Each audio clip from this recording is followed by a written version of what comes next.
What's up, Leafs fans? Welcome back to Leafs Digest. So we did get to see a little bit of Leaf talk going on today. There's a bunch of different things happening out of Leafs Nation, but the biggest one that I had seen, this was courtesy of Leafs Legacy on Instagram. They have said that the Toronto Maple Leafs are trying to move on from Nick Ritchie and Travis Dermott. They're looking to trade both of these guys. If you read on into the comments there, they had mentioned that both of these guys, the trade rumors started from David Pagnotta. He is a reputable reporter, so it does come from somewhere of some substance. It does have some legible background to it. But, I mean, as far as it goes for what they would get in return for these guys, what the Leafs were hoping or what David Pagnotta was thinking they might be able to get, it was unclear. It was just clear that they're shopping these guys and they are looking to move on from them.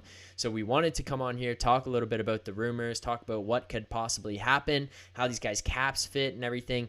I mean, Goody, initial news, are you shocked at all that this comes out that the Leafs are looking to move on from these guys? I wouldn't say shocked. I'm not fully in agreement with the Travis Dermott situation. If you can get the right deal for it, but you and I talked a little bit before we went on. It's not going to be anything crazy. I know Montreal has some potential plans if they landed him of extending, but Yeah. with Nick Ritchie, I do like the idea of offloading some of your cap. I know we're in that situation when come trade deadline. I still think we need to get a little bit lower to get in the cap space, or to get like below the cap that the NHL has set. So we've been cap pressed all year, and to offload his contract after we signed him in free agency, even if you get like a third, fourth round draft pick, I mean, it's essentially a free draft pick. You sign the guy in free agency. So that's a benefit of being a contender, which is nice. You can get guys in free agency, and then if it doesn't work out, flip them into some picks. And we know that the Leafs are pretty dry on picks. So that would definitely be a decent route to go. But Travis Dermott, I think that, I don't know. I know I said the same thing about Ritchie and Mrazek, but I feel like Travis Dermott is also a dark horse to make an impact in the playoffs. And it's just because our forwards are deep, right? So it'd be harder for Nick Ritchie to do. But with on the blue line, I mean, like one injury and all of a sudden, like you're in big time trouble on your blue line. And Travis Dermott, especially recently, he's raised that trade value a little bit, but if anything, I think he's just a decent security valve to keep on the Leafs.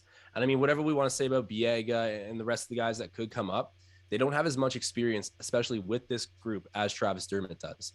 So I don't know. I kind of like him as like a safety valve still. What do you think? I'm with the Ritchie one though. The thing is that I think Dermott has had a bit of a tough go over the last little while here with this team. We saw where it was really, really bad.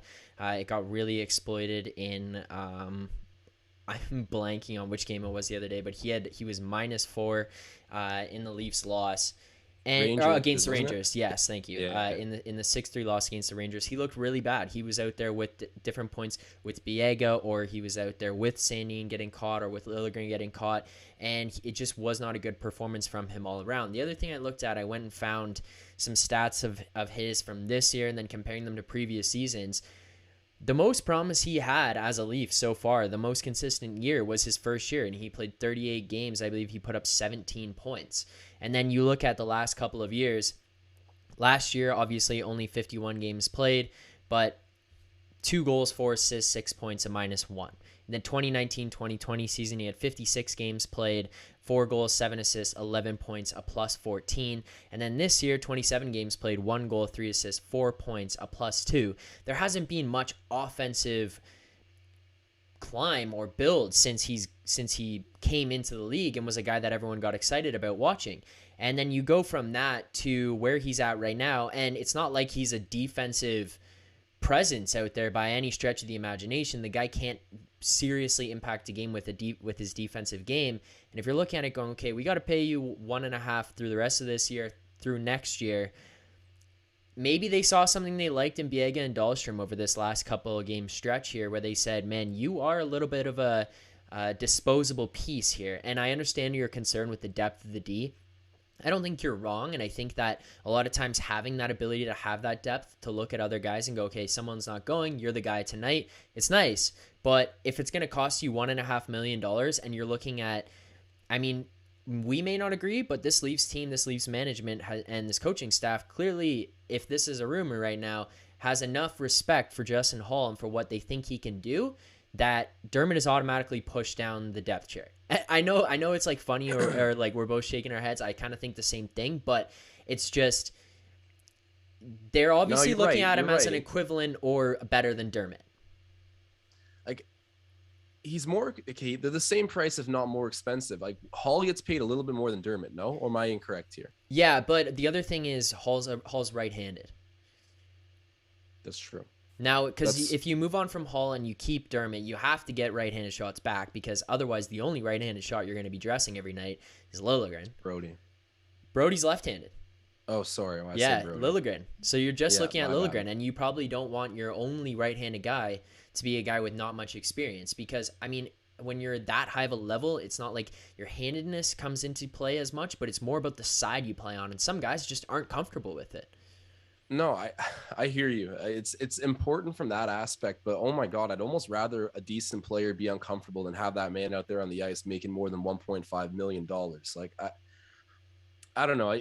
It's not even like we can point to the past and say, oh, but Hall came up big here. Like, no, we literally haven't got out of the first round. Like the bar is so low right now that I don't even.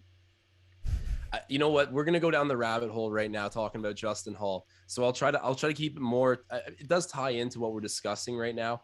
I still think that I would be way more in favor of holding on to Travis Dermott. You're right. Schematically, it kind of screws up the whole setup. I don't have the perfect answer for that. And I'm not saying that Travis Dermott will come up clutch. I'm just much more okay with the idea of trading Nick Ritchie right now than I am with Travis Dermott. And I feel like if you do want to move on from Travis Dermott next season, when he's just on one last year, that'll probably make him more tradable. I feel like right now you definitely couldn't get anything for him because he is going to be paid into next season. But next year, if you want to trade him at the deadline and some team's got a little bit extra cap space that wants defensive depth, that could be a more reasonable deal then, and maybe you'll get a draft pick back. But right now, I would probably keep him around. And then Nick Ritchie, that is someone that if you could get anything back for him right now, just dump the cap and get something back. We always thought we call the draft picks magic beans. They're not really magic beans anymore because we actually can watch junior hockey and get an idea of the players. But you know what? We've been so dry on draft picks for a while, and while we're trying to contend, it makes sense that we will be. So any opportunity to get them back in virtually for free because he was a free agent signing, I just like the sound of that so much more because I don't think we'll get anything back for Travis Dermott until he's a rental. Yeah, well, that's part of where I'm going. Like, I'm thinking with this is that what is a realistic trade return for either of these guys or a package of both of them? To be honest, like exactly to your point, it's probably just cap space. Like you're probably just trying to free up cap space unless it's to someone who's tanking or trying to be very bad because part of the problem is as you mentioned, that team that's acquiring them, they still both guys have one more year left. And Travis Dermott clocking in at 1.5 and Ritchie, I mean, he's on the Leafs salary right now for 1.3, but his AAV is 2.5. And if you're going to looking at this going, I'm going to acquire these guys, maybe if you're a team trading for Dermott, you think you're going to extend him. But if you're trading for Ritchie, you're based on what he's shown, you're probably not looking for much from him. You're probably just trying to be bad, and that's it's a weird thing to say, but I think it's realistic at this point that that's probably the best you're kind of getting is cap space. So as critical as I kind of am at this point, and I'm a sort of in agreement with you here in terms of like, okay, are we really moving on from this guy and just getting like losing some of this depth and a guy who's familiar with the situation, familiar with the organization? There could be something bigger at play here when these guys' names are tied because freeing up I mean, look at Ritchie's 1.35, so I guess that's technically what's only on the books right now. So let's go with that. But you're essentially still freeing up 2.8 to almost 2.9 million in cap space. And that doesn't free you up enough to go and get some big fish, but it gives you some room to move another guy to get some big fish. And like there's going to be a little bit of chess coming along here. Definitely. Well, because Richie's cleared waivers. So I guess now it's like his cap hits kind of like negligible. Like we don't really need to worry about it as much. Yeah, we just get stuck like, with the 1.375. Yeah. And I don't know. The Leafs are a rich organization. As long as it doesn't screw with the big league cap, like I'm sure they don't mind paying a guy his guaranteed money. I mean, I'm sure they'd rather not, but it's not as much of a pressing issue. You're right when you look at it from that perspective.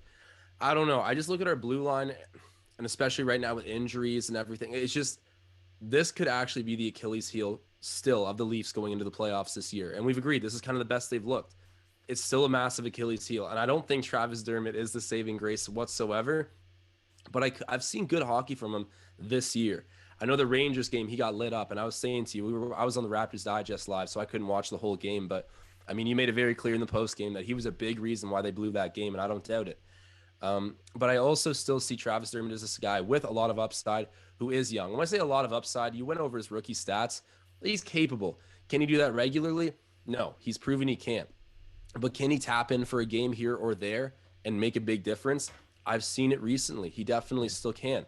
And I don't mind Dahlstrom or Biega. Like both of those guys are decent. I just think about playoff time, and part of me would be a little bit more comfortable with Dermott. And I feel like a lot of like fans of this channel and of the Leafs in general probably torch me for saying that. And fair enough. But I don't know. Travis Dermott's been here, I think, a lot longer than people realize. And yeah, he's declined. I don't understand how it happens. The guy came in with no expectation, blew us out of the water, and now that we just expect him to be a regular third pairing guy, he can't even do that. I Yeah. don't know. It's weird, but we do bring up a good point about the Ritchie thing. I guess with his contract buried in the AHL, like we really like. I mean, we could get a pick back for him, and that's cool. But other than that, we actually don't really gain too much from offloading his cap, do we? Other than saving MLSC's suits money. No, we do save 1.3 in salary space. That's Oh, how much okay. we're still retaining right now. But yeah. So Right. 1.2 essentially is what we kind of still hit as onto the MLSE payout. It doesn't Okay. count towards the cap. 1.375, what does count? So you would save that. And I think where they're kind of would come out from that is you're paying a guy 1.37 on salary, not just out of MLSE's pocket, on salary to not play. And part of it is, yeah, it's nice to have him on the taxi squad, sure, but guys on the taxi squad, most of them that go on there, like their contracts are negligible at that point. They don't count against the cap. His still does. So you're still soaking 1.3 for him to sit on your taxi squad. And for the most part, you're probably hoping he doesn't play. It's nice cushion because you got a guy there who can play NHL minutes, and you really thought he could bring some more to this lineup.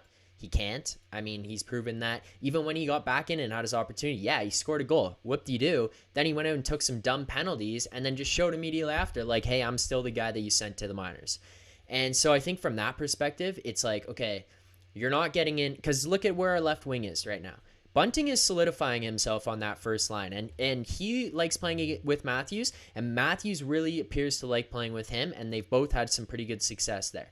Go down to the second or third line. I know the lines changed a little bit today. We'll have another video coming out in the next little while talking about some line changes and stuff. But just aside from it, like you look at 2 and 3 there, you can flip flop. But Mikheyev and Kerfoot, Mikheyev came back with his foot down and said, "This is my spot," which immediately bumps Ritchie. And Kerfoot had already proven he's a good winger there. Now you're basically going, okay, can you beat Pierre Engvall? Well, guess what? Engvall's cheaper than you, and he's playing better than you right now. So no, you're not getting in that spot. Yeah, man. We thought that the left side was going to be a big time struggle. What a surprise. I mean, all the forward depth really has been like massive considering how much money we have locked up in our top dudes. Like the fact that it's worked out this well is remarkable. And the fact that Nick Ritchie's gotten entirely pushed out of the lineup. Yeah. I can't believe it. This was supposed to be a top line player. Like he walked right into those shoes. And Bunting has solidified himself as a Zach Hyman replacement. But even talking about a lesser amount of money at 1.3, I mean, that's still essentially Travis Dermott's contract, which we would like to offload. And who would you rather have as like a safety valve? I think I would rather have Travis Dermott. Like our defense needs more work. He's more experienced with this Leafs team. I do just want to him... say though, I understand what you're saying, and I'd have him above Ritchie as well, but I don't think the way that Dubas and this management is looking at this as you got to pick one or the other. They're hoping to get rid of both and just chop that weight off of, but with both. I just feel like, okay, if we can do it both, that'd be great. But I feel like packaging in the same deal, which was briefly mentioned earlier, yeah, that'd be a soak for a team because as we've mentioned, both of those guys it's a team that's probably tanking, right? Like even then, but I mean, tying yourself to that again for another year, like rebuilds in hockey happen overnight. Like I know that's like someone's gonna light me up for saying that, but it seriously does. Like teams kind of come out of nowhere and rally. And so it's hard to say that like any given year you're completely out of it in the sport of hockey. Things happen very quick in the NHL with rebuilds. Sometimes it takes really long, sometimes it doesn't. But I find that in no other sport can a team like really put it together quickly. I mean, look at what Detroit's doing from their last season. And I'm not saying they've earned and worked for it, but I still think it's a pretty quick flip of a dime going to like a winning team now. Hmm. I just don't think anyone's going to want to tie themselves to not only this season, of course, yeah, like shoot yourself into the lottery.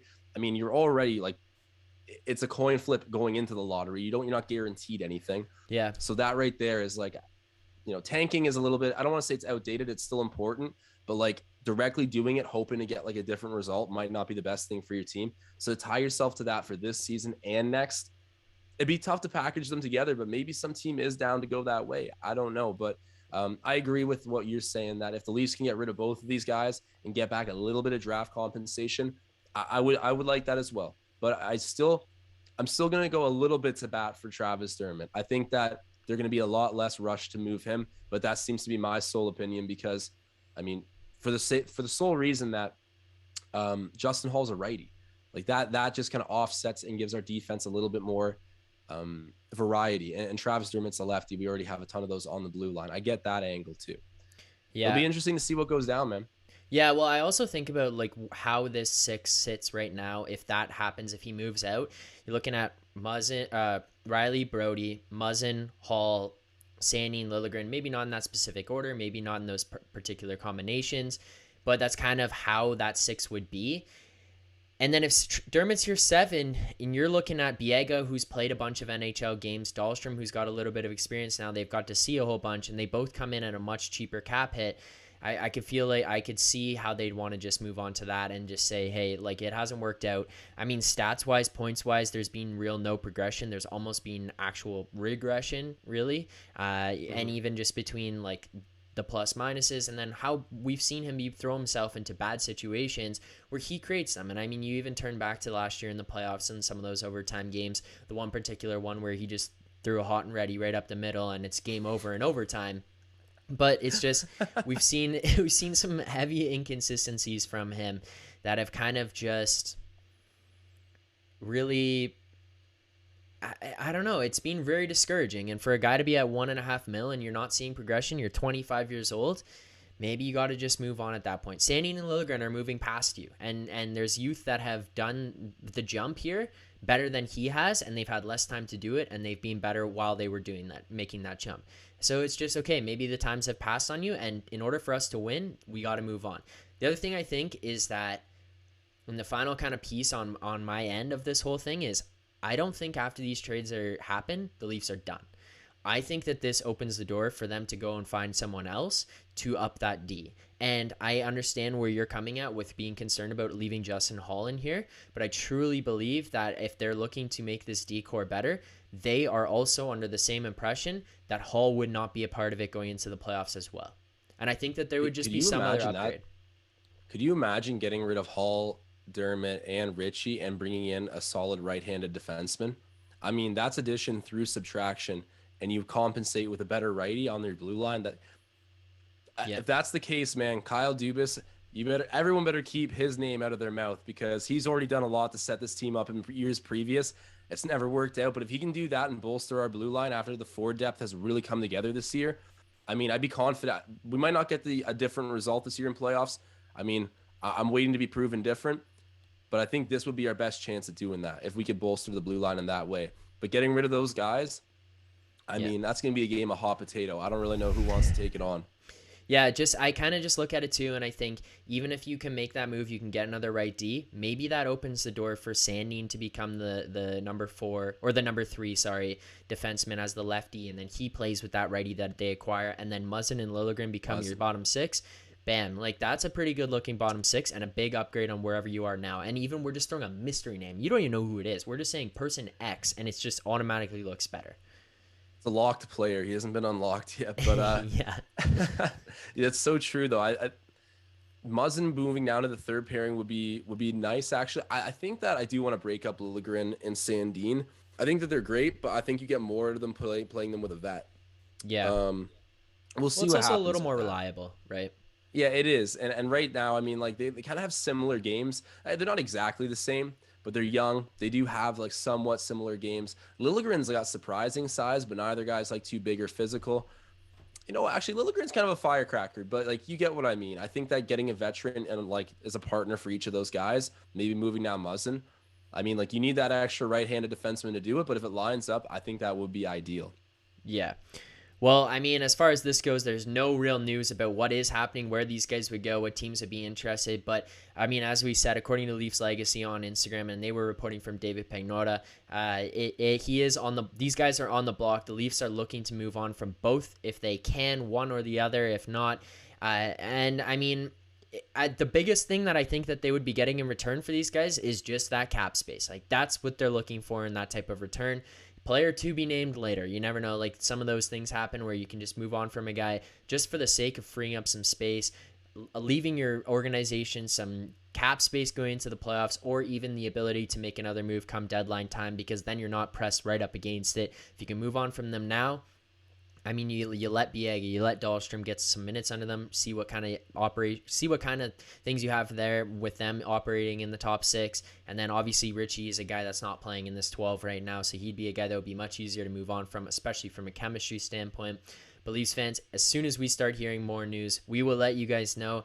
Whatever rumors we see coming up, we'll break them down on here. And the last thing I want to say is that if you guys have any things that you want to see, trade requests, trade suggestions, what you want to know from us, what you think you want to, or what you want us to break down, what you want to hear from us, what our thoughts are on different things, let us know in the comments. Drop your suggestions, go armchair GM mode in the comments. Let us know what you guys think, and let us know what you think about moving on from Dermott and Ritchie.